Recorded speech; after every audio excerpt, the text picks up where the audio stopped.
Welcome to the 46th installment of ESPN Honolulu Fan Friday Top Story. I'm your host, Tiff Wells.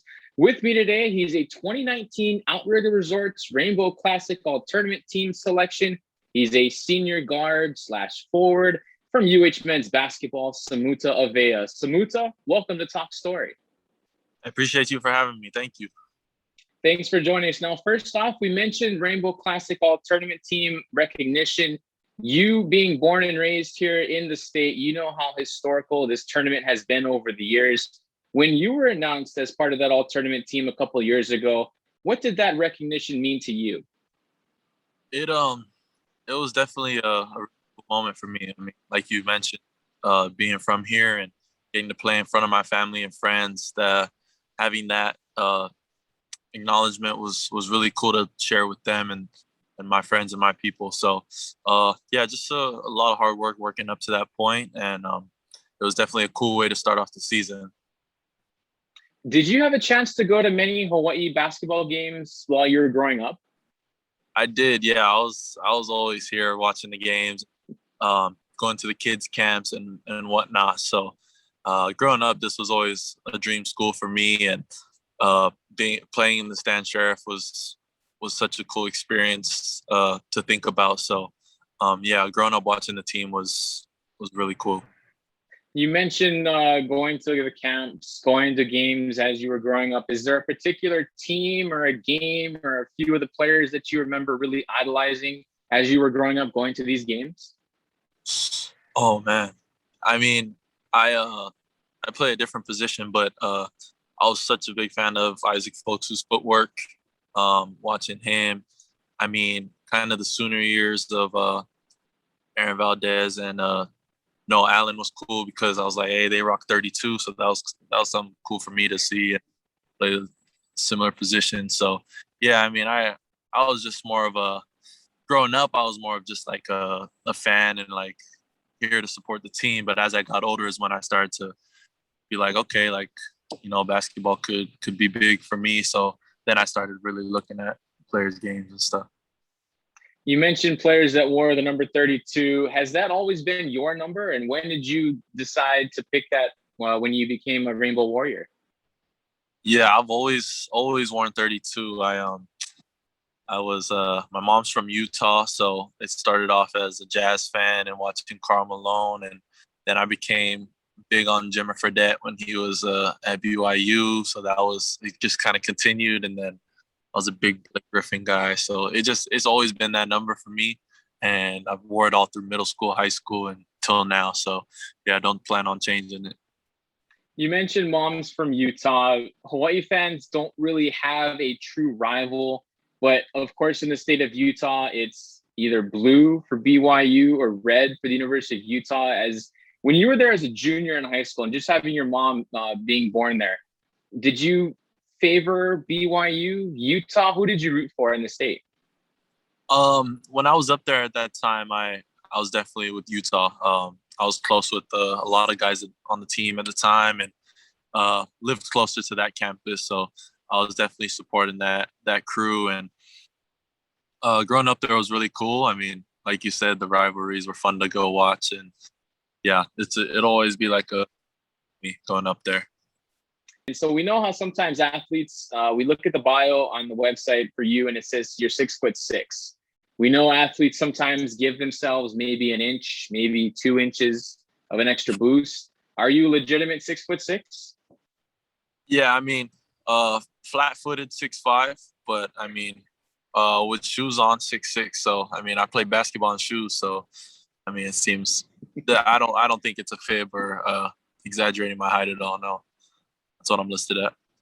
Yes, sir. You mentioned mom being born in Utah. You grew up and were born and raised here in the state. What kind of pride do you have when you put that Hawaii jersey on?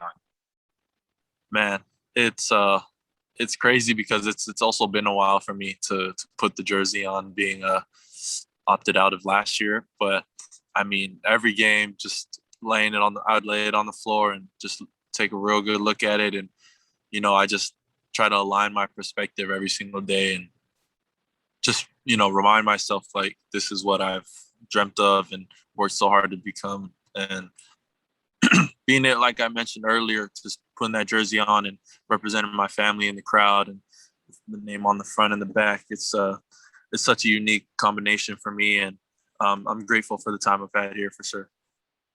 Now, your first name is Samuta. We know you do go by the nickname Muta. Is there any other nicknames that you have been given over the years?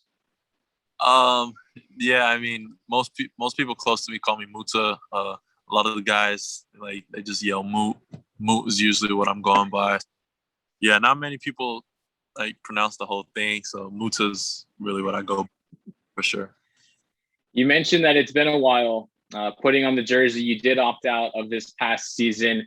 It's your senior year, your final run as a Rainbow Warrior. Has it hit you yet? This is your final go around? For sure. It's hit me ever since started workouts back with the team. I mean, it hit me a while ago, just preparing for this year and preparing for this off season. It's a unique feeling, just taking everything in and it all coming around so quickly. But I'm excited and prepared to have a big year. So having these type of guys on this team and everybody working hard together, it's a great group of guys. So it makes that part easy. Your first 2 years of high school, you played at Kahuku. Your junior, you played up in Utah. You also played a year of AAU ball up there. How did the time away from the state of Hawaii, how did it help make you a better player, a better person, and what did you learn about yourself? Yeah, that was definitely a important time in my life. I had just finished playing my sophomore year here at Kahuku, and not too long after I made the decision, I had to move up there within a week because to be able to be eligible to play my junior year up there, so I had to finish school up there my sophomore year. My parents kind of thought I was crazy, but they trusted me, my work, and like they knew I could hold my own. So I lived with my aunt, and that kind of taught me, being away from home, just growing up early and being able to get things done on your own and in a new environment. So it was that there was that part to it, and then basketball wise, just playing against better competition, and not for say that there's not like a lot of basketball competition out here. I'm saying like there's resources and different kinds of avenues to go because it's such a large state and a lot of different type of competition. So it was out here. I was the most athletic dude. I didn't have to worry about like boxing out per se or just things of that nature. When I got up there, there was a lot of height and athleticism around me, and so being exposed to that definitely improved my game, improved my maturity level. Just realizing that how much is out there. So it was a great experience, and it definitely improved my game quickly. Your senior year of high school, you're back here at Kahuku. You guys play in the Iolani Classic, one of the most prestigious high school tournaments in the country. But your final game as a Red Raider, it's in that facility that you're in right now, Stan Sheriff Center, which now is Simplify Arena at the Stan Sheriff Center. State championship game against Punahou, double-double, 20 points, 11 rebounds. But more importantly, you bring home the school's first ever COA trophy, state division champs, Division I champs. How special was that? Man, it was indescribable. I was crying during the post game interview. Such an overwhelming feeling of just thankful for the opportunity and position that my parents put me in, and to grow up in such a tight knit community and have everybody in there supporting our team and supporting us the entire way, and just the journey it took to get there. We had a really fun season, and for it to end like that it was a dream come true. So growing up, just supporting Kahuku, I was the water boy on the team. I was the manager. Is like to come full circle like that. It was such a special feeling. And then looking forward, like this is where I'm going to play college basketball. It just fueled the fire again. Special moment.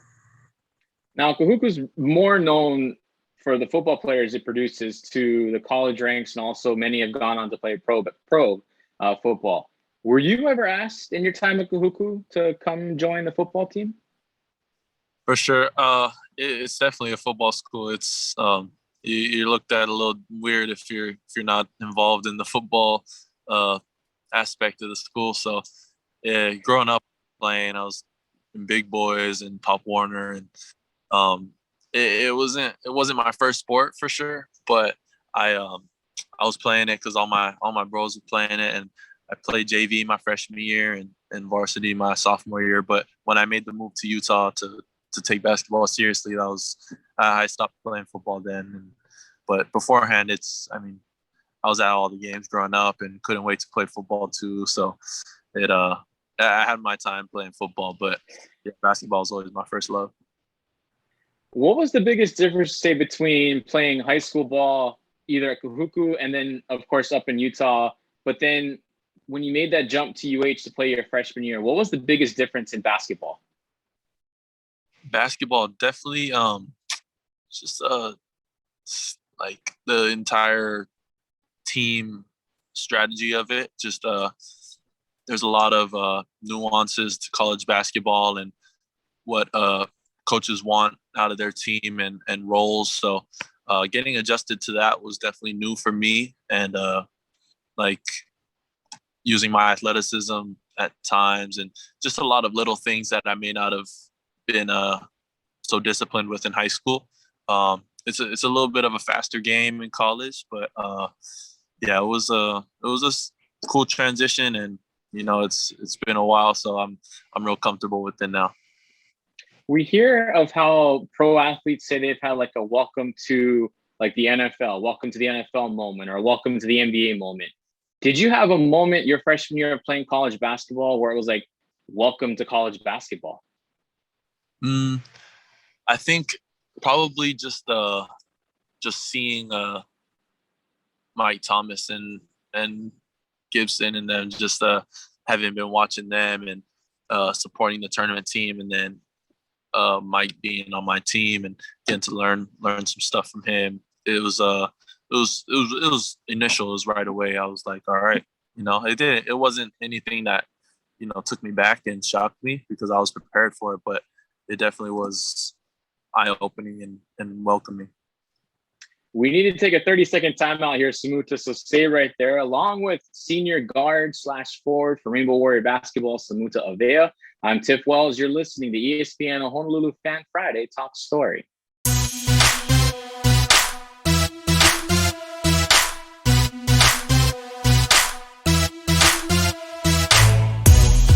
Welcome back to ESPN Honolulu Fan Friday Top Story. I'm Tiff Wells. We're here with senior guard / forward Samuta Avea from Rainbow Warrior Basketball. Now, Muta, let's see if you remember this one from your freshman year. February 7th, 2018. It's against UC Riverside. What do you remember about your first collegiate start? I do remember that. I remember being hyped, very nervous, but it definitely took me to another level. I was running around everywhere. It's very high energy. So it was really cool just hearing my name be called and my parents not knowing I was going to start. So that was a special moment for me. Yeah. Who's your NBA team, and do you have a favorite player? Ooh. I'd have to say probably I'm a Jazz fan just because of my mom's side being from there. I do enjoy watching Luka the most. Probably he's most entertaining to me right now. So yeah, I'll go with him. That's probably who I like watching the most right now. You mentioned earlier it's been a while since you've been inside the arena wearing a jersey. Of course, you opted out this past season. Was it tough to come out with the announcement? And we also have a fan asking, what have you been doing in the years since you've opted out? Yeah, it was it wasn't an easy decision. I wasn't it wasn't in my head going into the off season with that team last year, but as things picked up and the year was the way it was, I felt like it was the best thing to do for myself. But since then, since opting out, I made sure I communicated with the coaches that I was going to continue to work and be in contact with them about what it is I need to be doing and be working on and improving. And yeah, I mean, I've been around and traveling, coming back home, training here, just keeping it fresh and keeping it fun. But definitely been with a lot of special people that have helped me along the way. So it's made that process really improving for sure. If you're in the kitchen, what's the go-to dish that you're making? Pasta. Anybody that knows me knows I'm simple with the cooking, and I'm gonna just boil some water, some pasta, and Alfredo sauce is probably my go-to. I'm not the biggest cook, but I also I don't need nothing special, so pasta is my go-to. Now we know your go-to dish is pasta. We look at your folks. This one might be a little tough one, so choose your answer carefully and wisely here. Who's the better cook, mom or dad? The better cook, ooh, it depends on the meal. But yeah, I can't choose one. My mom got breakfast going, and my dad will get the salmon grinds for dinner. So I'm gonna have to call for both parents. All right, let's say it's a home game. Normally, home games are at 7 o'clock. What's your pregame meal look like? My pregame meal, I'll I'll get here around. We'll have walkthrough in the afternoon around 12, and then get some shots up and eat around 3, and it'll just be a pasta plate about this high, like off the table. So I like to get a lot of carbs in so I can digest that energy and then be ready to go later on. But it's just a whole lot of pasta. We know it's a pretty big fan base out there. It's a very rabid fan base that Hawaii basketball has, and many of them have younger sons, younger daughters. So if there's a parent out there that has a young son or a young daughter that's wanting to get into the game of basketball or just starting out in playing basketball, what would your advice be to them? To that parent, Yeah, to the parent and to the kid. yeah, I mean, to the parent, it would definitely be to just kind of let them choose. My parents didn't really force anything on me. They applied me for every sport. I think keeping it keeping it fun, fresh is the most important thing at that age. And then once you get to that point where you know what you want to do, no matter what sport it is, I think just having the support from your parents is the biggest thing. And then it's on the kid from there on out to realize how special it is and how thankful they need to be for everything the parents are doing for them. Because I mean, I wouldn't be anywhere I am right now without my parents and all the sacrifices they made for me, and mom taking me to the gym and being my best rebounder. So, um, yeah, I mean, I owe it to them, and every kid owes it to their parents to do the best they can and put their best effort forward to make them proud and make it all worth it in the end.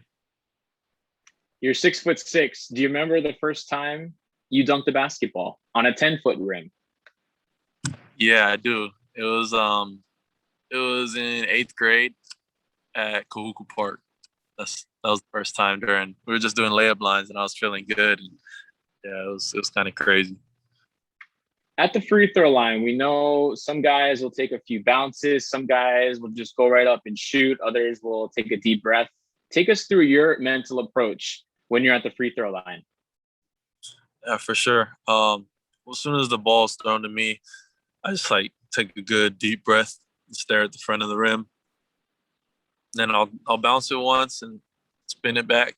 And I'll take another deep breath and then just know I got to get it right over the front of the rim. So I think the biggest thing about free throws is how you focus and being calm in the moment. So those deep breaths are definitely a big part of my routine. Many new guys on this roster for this upcoming season. What has you most excited about this upcoming season? Oh, I mean, just the overall atmosphere in the locker room, in the weight room, in the gym, off the court, our conversations off the court, everything has been surrounded with just a good energy and good feeling. It's a really good group of guys that are focused on a common goal and all in the same mission to win. So it's I have to say it's probably the best group I've been around since being here as far as that goes. And once we get together and keep practicing our on the court chemistry and everything, it's sky's the limit for sure. You mentioned Mike Thomas, also Gibson Johnson, guys you looked up to when they were on the roster. Now they're on the coaching staff.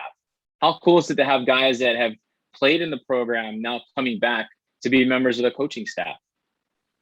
It's big. It was huge for me and the guys, because it creates such an organic communication level between the coaching staff and the players, where there's no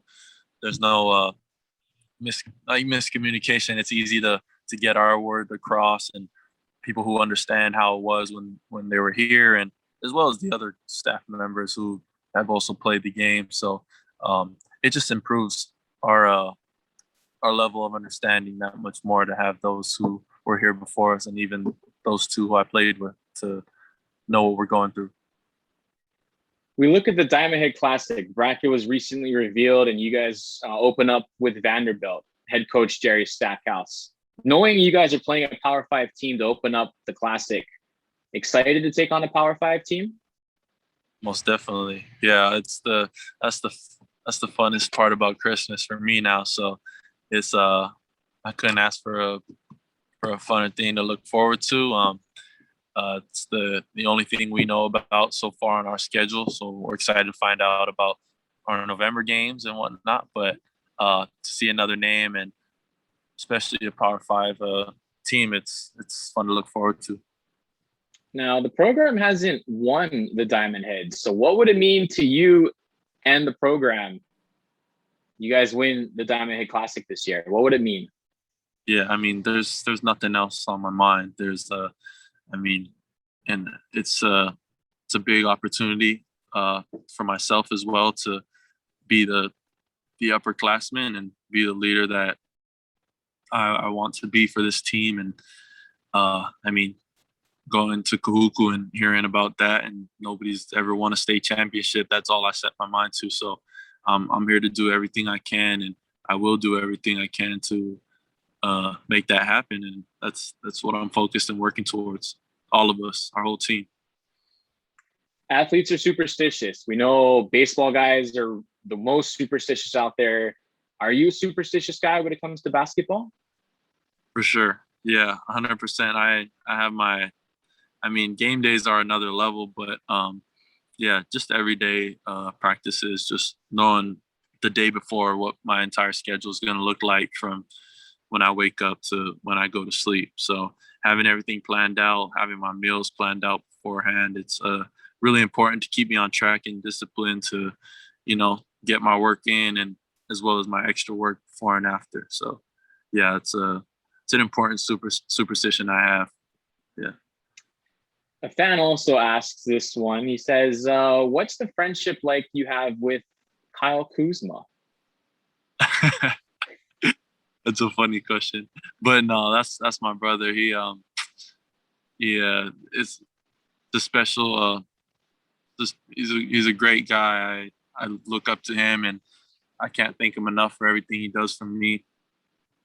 He was at Utah when I went to high school in Utah, so we just got close then and worked out together a lot. So we've just kept that connection ever since. And I was just with him before he heads out to Washington, where he just got traded. So I was happy to see him before he leaves. But he's gonna have a big year, and I can't thank him enough for everything he continues to do and the example he sets. When you look around the Big West Conference, of course, you haven't played at the two facilities that are new within the conference, talking about UC San Diego and CSU Bakersfield. But when you look at the conferences, or the conference of the arenas that you've played in, are any of them easier as like a shooter? In which one may be the most difficult with like a shooter backdrop, or which one might be the one that's like the most difficult for a shooter to get accustomed to? Yeah, I'd say for a shooter, it's Northridge. There's something about the wall being right behind the basket that it makes the depth perception a little simple. I mean, in the past, Long Beach has been different going in there and it being so like differently shaped, but I don't expect that problem this year. So yeah, that's just how it has been in the past. When did you first start playing basketball? I started and my parents got me into it around probably 4 or 5. That's when I first started some organized stuff. But I mean, since a kid, I always had the Fisher Price hoop and was always asking to play basketball and bounce the ball around the house. So yeah, it was an early love for me. Now, in your house or your apartment, on campus or off campus, is there a Fisher hoop? Is there one maybe on the back of your door? I have one in my room at North Shore in Kahuku, my parents' house, but I'm just getting moved into a new place here at by campus, so not at the moment, but definitely back home. If Coach Gannat gives you the day off, gives the team the day off during season, which could, be very rare, how are you taking advantage of it? For sure, being with my family, whether it's me driving up to them or them coming up to me and getting dinner. There's not much that, besides being in the gym and playing basketball, that I love more than just getting quality time with them and getting to see them, because that's my rock. We know how much UH teams travel during the regular season, 5-6 hour flight to the continent. What are some of the must-have items in your carry-on bag when you're on the plane for 5-6 hours? Mm-hmm. My mom blessed me a couple years ago with a Nintendo Switch, so I take that. And if you don't know what that is, it's just like a little portable screen, and it comes with these wireless controllers. So no matter where you are, the bus, the plane, you can play NBA 2K or Call of Duty, whatever you want, on the go. So that's first and foremost. Some AirPods are crucial, and then neck pillow. I'd have to say that's the most important things I gotta have with me. If you had a message to the Hawaii fan base out there, what would you like to tell them? Man, just that we hope nothing more than to see you guys soon, and just to get you in the arena, because we have a special group and a hardworking group that's going to be really fun to watch. So we're dying to see them, and hopefully when time permits, we'll make that happen. You mentioned how special it is to wear a Hawaii jersey with you being born and raised here. Last one here for you, Samuta. Of course, you opted out this past season. What do you think the emotions for you are going to be like? First game of the season, more than likely in the starting 5, name announced, you come back on the floor wearing that Hawaii jersey, first time in a couple of seasons. What do you think the emotions could be like for you? Oh, it's been, even being back in the arena has been pretty chilling. It's a special feeling in here, and I've tried not to get too ahead of myself and enjoy each moment. But I'm sure when that time comes, it's gonna be all worthwhile, and I'll be able to lock in on the game in the moment, just because I know what we need to do. But afterwards, looking back, it'll feel really good to get things going again. And we can't wait to see you guys on the floor this year, Samuta, and you on the floor as well, as it has been quite some time since we've seen you wear that 32 jersey inside the Simplify Arena at the Stanton Sheriff's Center. Samuta, this has been so much fun. We really appreciate the time you've given us today. And first time ever, we've had a Fan Friday guest be in the facility of the sport they play in. How cool is this? Thank you so much. Of course. Thanks for having me. Appreciate you. Thanks for joining us, and best of luck this season. For Samuta, as well as the rest of us here at ESPN Honolulu, I'm Tiff Wells saying thank you so much for joining us here on the 46th edition of ESPN Honolulu Fan Friday Talk Story. Until next time, wear that mask, stay safe, and be socially distant.